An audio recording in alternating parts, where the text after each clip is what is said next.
Bom dia, bom dia, tudo bem? Vamos chegando.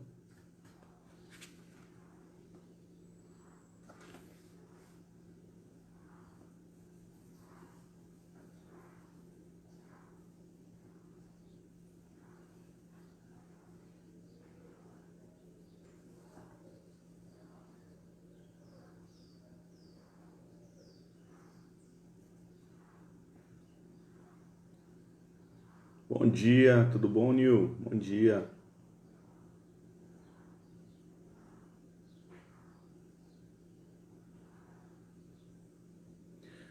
Pessoal, nós vamos começar com uma prece, tá?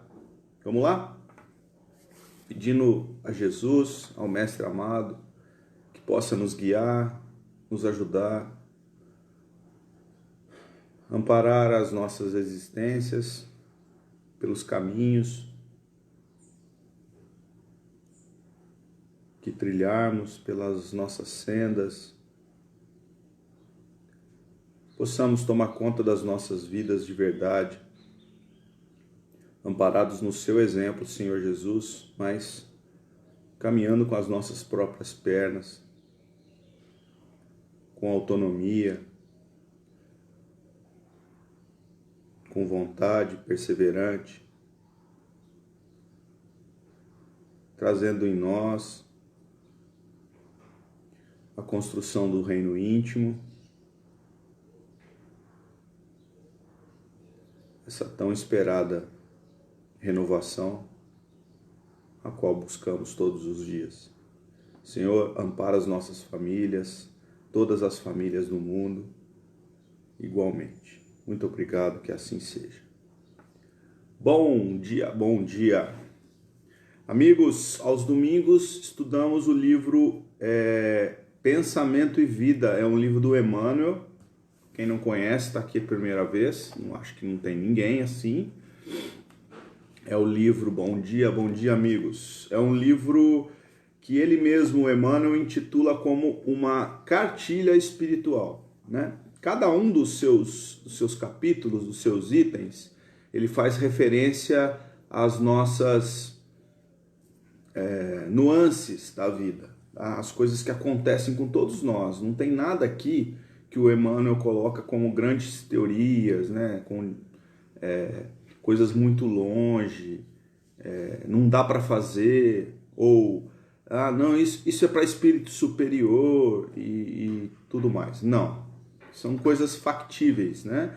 Que a gente pode tentar refletir sobre elas. Uma coisa comum que a gente tem, isso é uma herança que a gente traz das igrejas, principalmente as igrejas muito fechadas, né? Aquelas igrejas com sacerdotes, todas elas têm, né?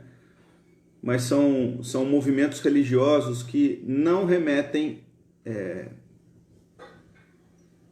à verdade, né? Nua e crua, podemos dizer dessa forma. É uma verdade humana, né? A igreja, ela é uma formação humana. O que o Espiritismo propõe é uma novidade. Nenhuma dos movimentos tidos como religiosos o fez antes. Porque o Espiritismo, ele de fato propõe ao praticante espiritual a cura dos seus males, a cura das suas doenças por ele mesmo, né? Através das suas próprias mãos. Por isso que a gente abriu a prece falando sobre autonomia, né? O contrário disso é a heteronomia. Heteronomia é alguém fazendo por você, né? É a história de que Jesus morreu na cruz para salvar toda a humanidade. Isso é uma coisa muito questionável, né? Principalmente quando a gente pensa qual o motivo de alguém se sacrificar dessa forma e por que salvaria a nós todos simplesmente ele sofrendo por nós, né? Isso não faz sentido. Se você tem alguma coisa a resolver com a lei, né? Não com Deus, não vamos pensar em Deus assim, mas se você tem algo a resolver com a lei, é você que tem que resolver com a lei, não é?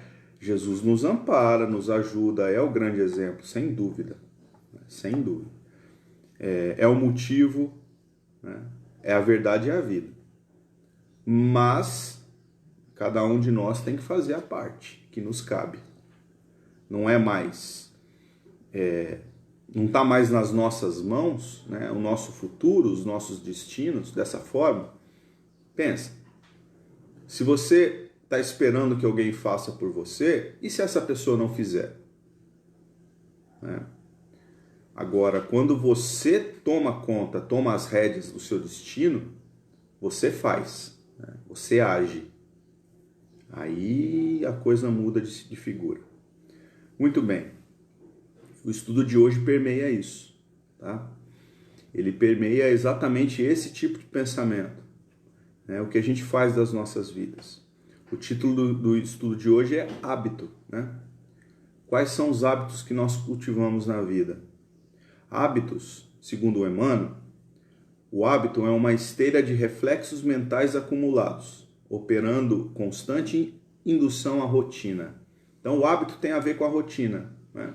A gente automatiza muitas coisas nas nossas vidas e, pela força de expressão, criamos o hábito de praticar determinadas atitudes. Um hábito que nós temos em casa, por exemplo, e eu tenho certeza que muitos de vocês, amigos, também têm, é o hábito de fazer um cafezinho preto de manhã, né? É uma delícia, não é? Não é bom o cheiro do café preto? Quando o vizinho está fazendo em casa, a gente sente cheiro em casa e quer fazer também, não é? Então, assim, é um hábito. Tomar um cafezinho preto, acho que aqui no Brasil, né, é uma coisa muito comum. É um hábito, é um exemplo de um hábito. Outros hábitos, por exemplo, as casas elas têm horário de almoço, né? Para quem aí consegue almoçar em casa ainda com a família, muitas coisas estão mudando, né? Mas para quem ainda consegue almoçar em casa, normalmente nas famílias almoça-se sempre mais ou menos no mesmo horário, não é assim? Ou meio-dia e meia, uma hora que seja, mas sempre mais ou menos no mesmo horário. É um hábito familiar. E existem outros hábitos, né? Nós citamos dois hábitos assim inócuos, né? Hábitos que não nos fazem mal, né? Mas existem outros hábitos que já são mais perniciosos, né? Outros hábitos que já são mais problemáticos. Por exemplo, o hábito de falar da vida alheia. Nós temos esse hábito, todos nós, né? Como disse Jesus, não julgueis para não serdes julgado. Isso quer dizer o quê? Que todo mundo tem um telhado de vidro, né? Não atire a pedra. O seu telhado também é de vidro. Porque quando você joga a pedra, ela volta para você. E ela um dia vai também te fazer o mesmo mal que você provoca com a maledicência, falando de alguém, mesmo que você revista essa maneira de se dirigir, essa maneira de falar do próximo como construtiva. Muitas vezes não é, né? Na maioria das vezes não é. Nós temos esse hábito. Eu, pelo menos, ainda tenho esse hábito. Conhecendo, o estudo é importante porque conhecendo os hábitos, conhecendo as nossas atitudes, nos conhecendo, a gente consegue ir tentando fazer as mudanças tão necessárias para que a gente caminhe em sendas mais seguras. Então, o estudo tem essa conotação, tá? Não é ficar jogando palavras bonitas aqui para que vocês, ou para que nós todos achemos coisa mais linda do mundo, fala muito bem, o evangelho, blá blá blá. Não, são coisas para o dia a dia. A gente precisa acumular essas ferramentas e essas riquezas para que a gente consiga transformar as nossas existências. Essa é a ideia do estudo. Bom, continua Emmanuel. Vivemos até agora quase que a maneira de embarcações ao gosto da correnteza, no rio de hábitos aos quais nos ajustamos sem resistência. Então, muitas vezes você faz e promove algo na sua vida que você não sabe de onde veio, né? É como se fosse uma grande herança psíquica, emocional, e você vai levando aquilo ali assim, como um barco sem rumo, né? Deixa que a correnteza te leve. E se for um hábito, como a gente citou, um cafezinho, um almoço no mesmo horário, hábitos desse tipo, não interfere a nossa escalada espiritual. Agora existem outros que são realmente pejorativos para o ser humano. Para quem? Para você, para mim, para nós mesmos. Porque tudo que a gente faz, meus amigos, reflete em nós. Por mais que você esteja praticando algo para alguém, aquilo ali está voltando para você. Né? É a grande lei de retorno do universo. Tudo que eu faço tem uma repercussão. A gente tem a ação, a gente tem a reação e a gente tem a repercussão. Né? É como se fosse um grande ciclo. E esse ciclo não acaba nunca enquanto a gente não aprender com ele. E o Emmanuel chama atenção para a gente. Com naturais exceções, olha só, ele tá dizendo assim, tem exceções, né? Eu posso ser exceção, vocês podem ser exceção. Todo mundo pode aqui estar ouvindo coisas que não faz muito sentido, sendo exceção. Com naturais exceções, todos adquirimos o costume de consumir os pensamentos alheios pela reflexão automática. E, em razão disso, exageramos as nossas necessidades, apartando-nos da simplicidade com que nos seria fácil erguer uma vida melhor. Olha só. Como a gente consome esses pensamentos? Como é que acontece isso, né? É voluntário? É involuntário? É sem querer, né? Acontece simplesmente? Como é essa questão que o Emmanuel está chamando a atenção para a gente? Consumir os pensamentos alheios. Vocês já devem ter ouvido falar da seca pimenteira, não já? Eu lembro de uma amiga minha, muito tempo atrás, contando que ela tinha uma planta muito bonita na casa dela. Essa planta ficava assim num carramanchão e dava flor na época da primavera, e era lindíssimo. E que tinha uma pessoa do conhecimento dela, do contato familiar dela, que tinha bastante restrições com ela, né? Assim, ela não se davam bem. E essa pessoa, quando ela frequentava a casa dela, ela adentrava, ela olhava para a planta, achava aquilo bonito, né? E fazia algum comentário invejoso daquela planta. E ela dizia que era impressionante, que no dia seguinte a planta amanhecia seca. As pessoas têm esse poder? Isso é ao acaso? Né? E imagina assim, a planta, mas e o pensamento para com essa mesma pessoa, né? para com essa minha amiga?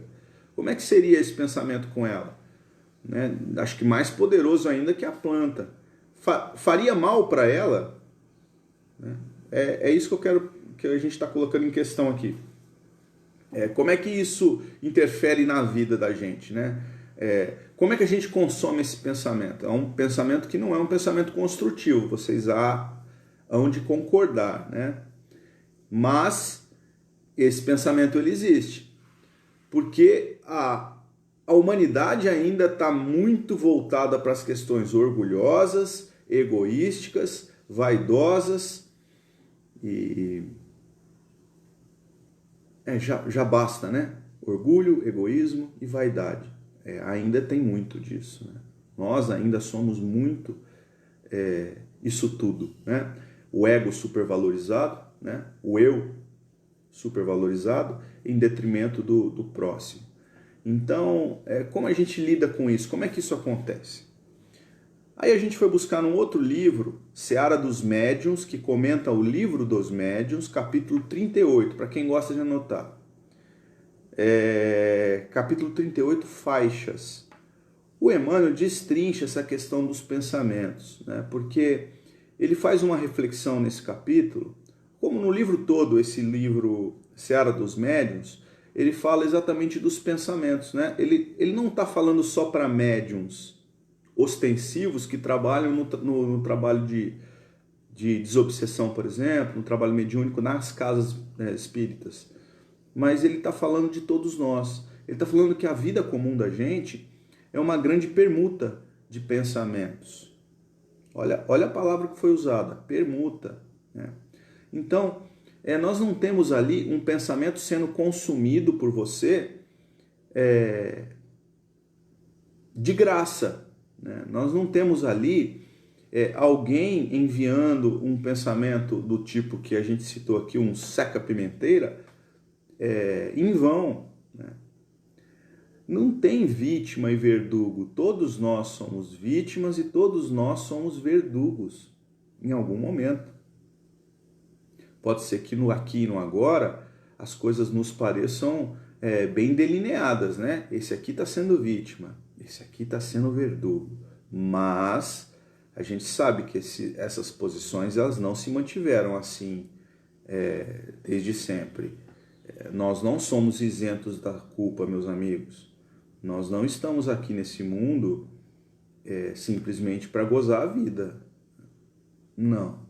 A gente está aqui para reparar muitas vezes as coisas que a gente fez no passado. E não estou falando no passado, nem no passado muito distante, não. Pode ter sido aqui agora mesmo.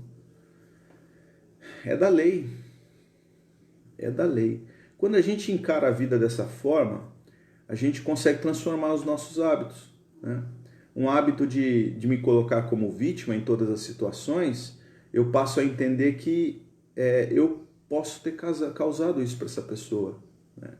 Eu posso ter maquinado, né, se foi de caso pensado, ou um pouco menos culpável, mas feito aquilo de uma maneira inconsciente, mas de fato aconteceu, né?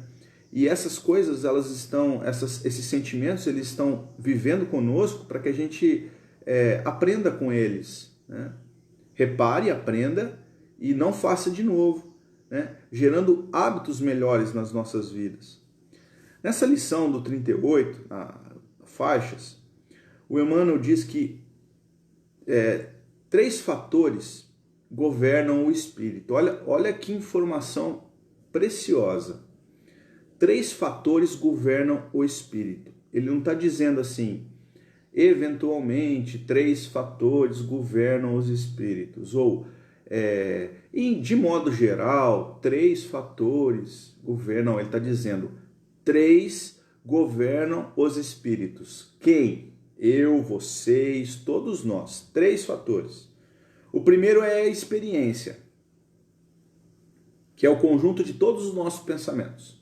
Então, assim, tudo que a gente carregou até hoje, nós somos governados por isso. A gente pode até não querer, não quero mais, né?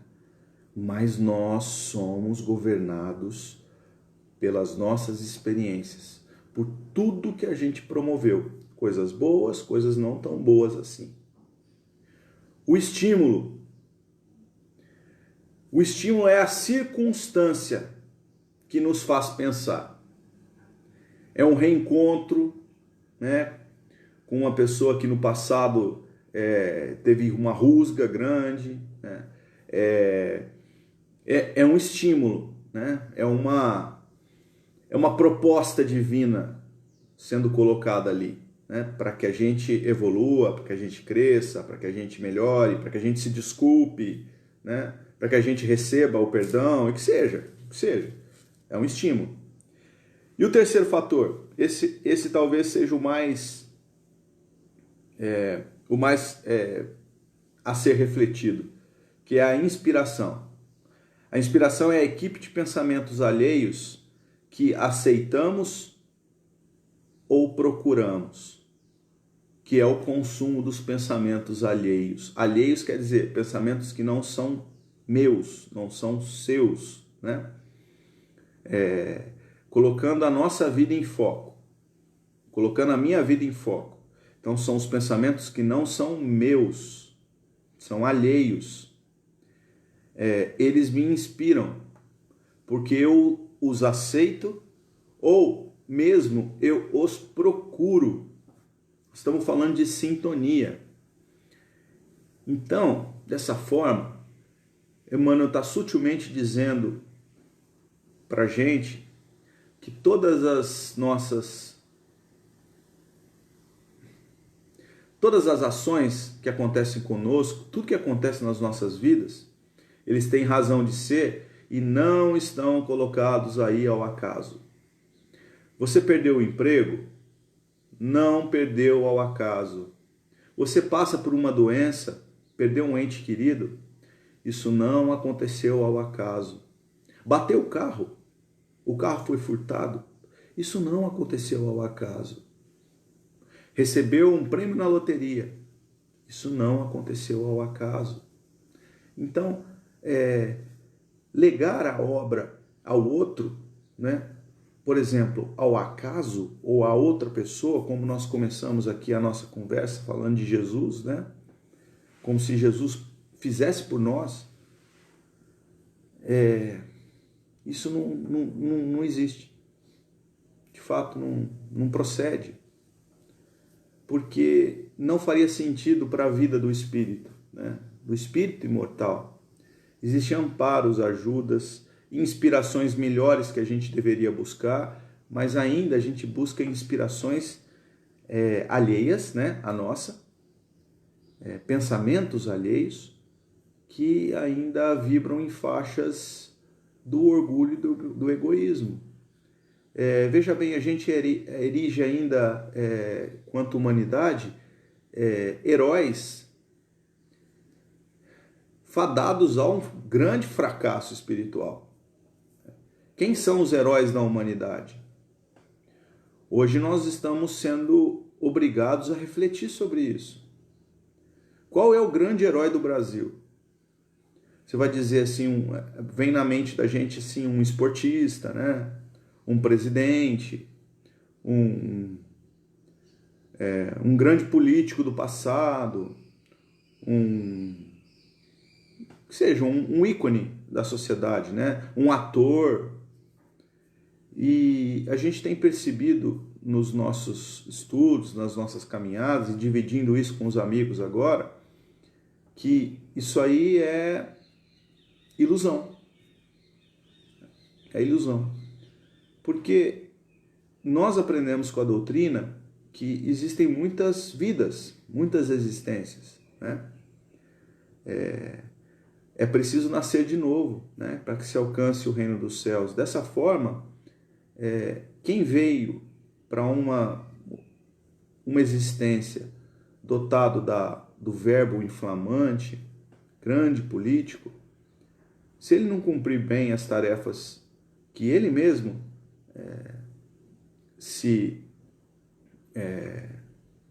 que ele mesmo prometeu, que ele mesmo considerou para a vida dele no plano, antes da reencarnação, na próxima existência, ele vem sofrendo as próprias agruras, né, que ele provocou para o próximo e para nós, para ele mesmo, porque nós somos sempre responsáveis por tudo que a gente promove.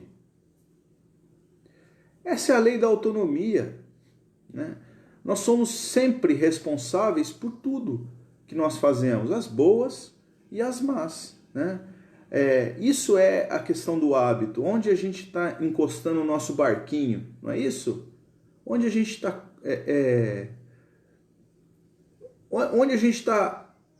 encostando para consumir os pensamentos alheios aos nossos, né?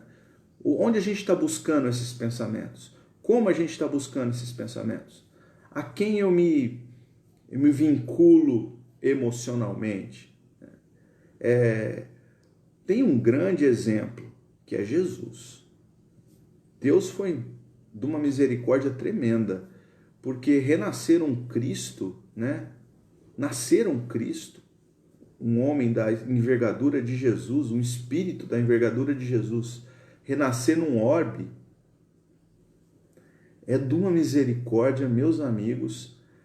Talvez muitos não tenham pensado nisso, mas os principais eventos da vida de Jesus, eles estão perpetuados na Bíblia. no Novo Testamento.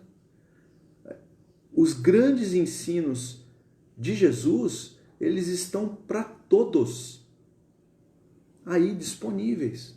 Isso não é misericórdia? Imagina se você tivesse, a humanidade ainda tivesse dependendo de revelações, né, espirituais, em pensamento, inspirações, se a gente está falando disso, inspirações, ainda. Olha o tanto que seria difícil a nossa caminhada, mais ainda. Mas nós temos um guia seguro, né? Um exemplo de filho. Olha como Jesus dá o exemplo para a gente nas pequenas coisas. Um exemplo de trabalho. Jesus ficou sumido no Novo Testamento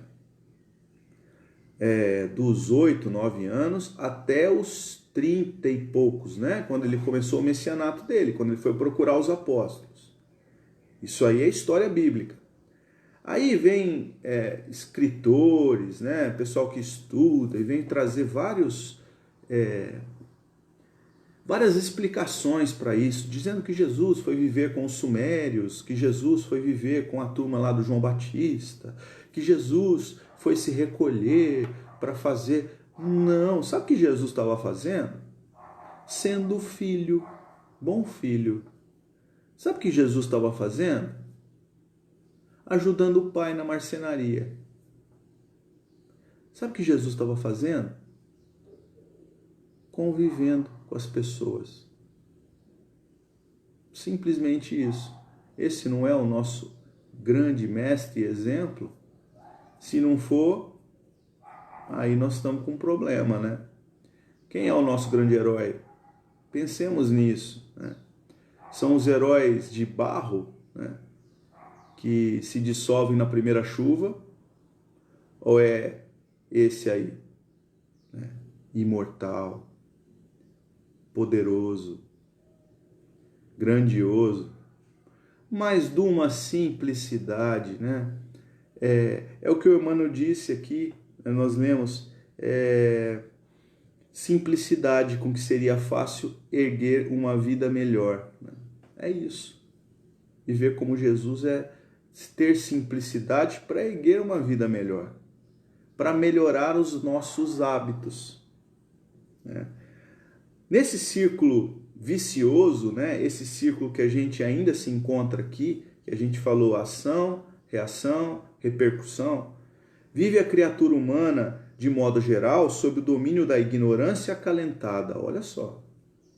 Procurando enganar-se depois do berço, para desenganar-se depois do túmulo. Aprisionada no binômio ilusão, desilusão. Não é? A gente se ilude com a vida, né? Achando que os tesouros, né? O objeto que corresponde às nossas atitudes, o objeto que a gente coloca valor, né? Aquele que nos prende a atenção, e a gente vai vendo, conforme a vida vai passando, que isso é uma grande ilusão. E como a gente passa a vida? Porque vai chegar um momento que a gente vai partir, né? Nós seremos espíritos livres, né, do corpo físico. E aí, meus amigos, eu espero que a gente não tenha tantas desilusões assim, né? É por isso que a gente está aqui conversando sobre isso. Para que a gente faça as coisas melhores na vida, né? Crie hábitos melhores. E Emmanuel não deixa nunca de citar Jesus, né? Ele diz, é por esse motivo que vemos no Cristo divino marco da renovação humana, divino marco da renovação humana. Não foi o que a gente falou aqui agora, né? A misericórdia de Deus de ter feito renascer um Cristo entre nós. Gente, isso é muito, muito importante. A humanidade não percebeu ainda. Está esperando que Jesus venha e salve todo mundo. Tem gente esperando que Jesus volte, mas ele já veio uma vez. Isso foi a misericórdia de Deus para o planeta Terra. Que Jesus traçou um programa de transformações viscerais do espírito, né? Um programa de transformação que vem de dentro, vísceras de dentro, né? Então, Não tem como transformar a humanidade se nós não nos transformarmos a nós mesmos. Não tem. A transformação do mundo que eu quero, ela começa no meu jardim. É na minha horta. É na minha casa. É comigo mesmo. Antes de eu querer que o outro se transforme. É isso. Então são bons hábitos. Bom, a gente foi procurar a história para colorir o que a gente falou aqui hoje. A gente sempre gosta, né, trazer uma história para transformar tudo que a gente fez aqui, falou, né, em coisas factíveis, atuais, né, e para que sirva de exemplo. No livro Contos e Apólogos, do Chico, pelo irmão X, que a gente sabe que o irmão X é Humberto de Campos, capítulo número 7, a ficha. É sensacional. Toda a obra do Chico é sensacional. E Humberto de Campos, então, né, como ele traduz o pensamento comum, né, das pessoas, nosso pensamento, né, e traz aqui uma lição moral, né, sempre assim. A história do João Mateus. João Mateus era um distinto pregador do evangelho na seara espírita. Na noite que ele estava completando 50 anos de vida aqui na Terra, depois dele orar, né, pensar a respeito da vida, com os amigos, ele sonhou, ele teve um sonho nessa noite, que ele alcançava as portas da vida espiritual. Olha o sonho que ele teve. E ele estava deslumbrado com a leveza, né, com o encanto daquele lugar onde ele estava chegando. E aproximou-se dele um anjo celeste, né, uma pessoa que trabalhava nesse lugar.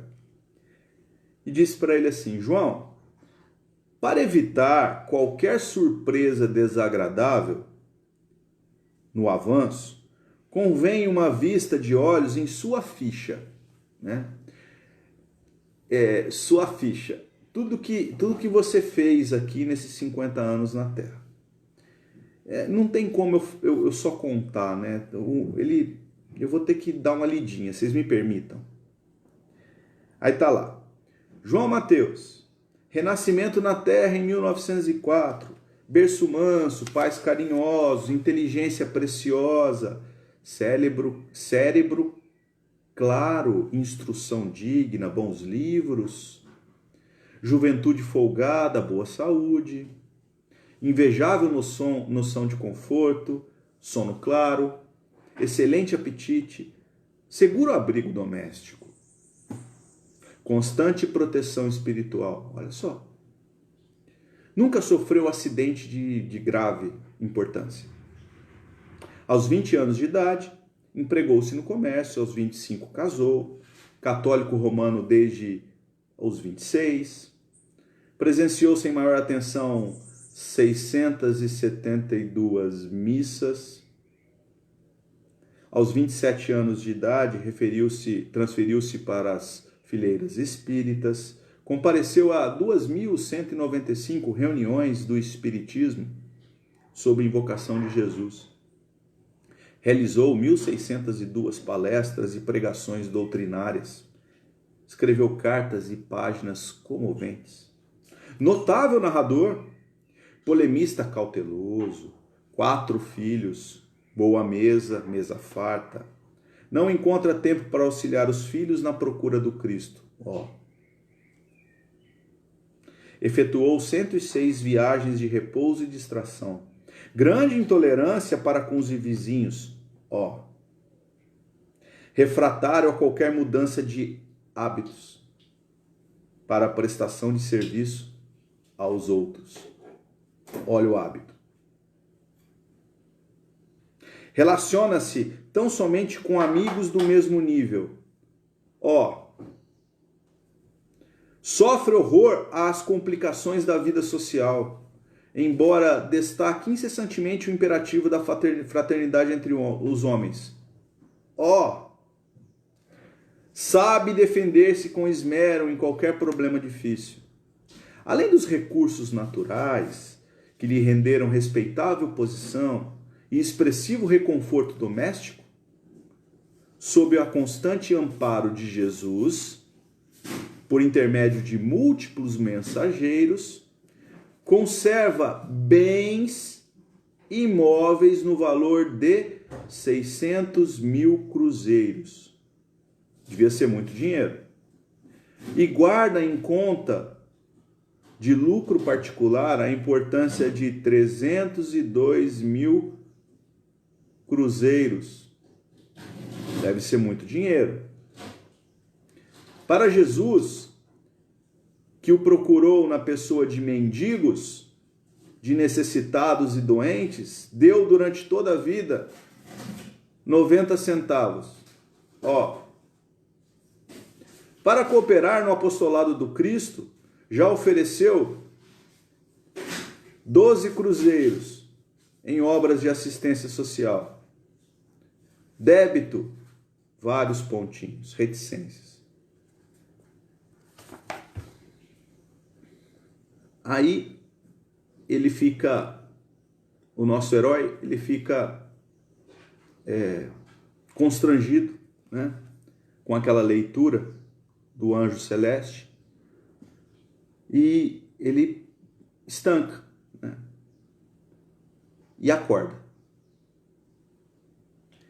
E aí ele fica desesperado, porque ele lembra do sonho. E ele vai lá e conta para todos os amigos como é que foi o sonho, aquilo tudo que aconteceu com ele, né? E que ele estava realmente transformado. E que ele ia partir para as mudanças necessárias da vida dele. Ele se motivou e disse, não, olha só, vamos lá, vamos mudar, eu não posso mais.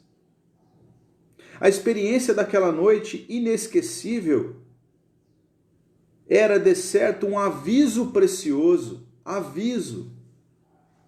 E sorridente despediu-se dos irmãos de ideal, solicitando-lhes novo reencontro no dia seguinte, para eles verem como eles fariam de fato essa grande distribuição da renda, essa mudança de atitude dele, e tudo isso aí que ele estava se refazendo naquele momento. Contudo, na noite imediata, quando os amigos lhe bateram à porta, vitimado por um acidente das coronárias, João Mateus estava morto. João Mateus estava morto. Bom, por que a gente trouxe esse pensamento aqui, essa ideia esse texto do irmão X, para a gente pensar nele e para trazer o colorido para o estudo de hoje? A vida, meus amigos, ela é um constante entremeamento de pensamentos. A gente já aprendeu isso, né? Os pensamentos, eles vêm de todos os lados, partem da gente e a gente recebe. Só que às vezes, por muitas vezes, a gente recebe da vida alguns toques, né? Para a mudança de alguns hábitos perniciosos, para mudanças de direcionamento da vida e por aí vai. É como se fosse um alerta. Dificilmente vai acontecer um alerta desse tipo, né? Um aviso desse tipo que a gente presenciou aqui na vida desse homem em tempo, né, de mudanças. Por quê? Porque ele foi avisado, mas ele já estava prestes a desencarnar sem saber, né?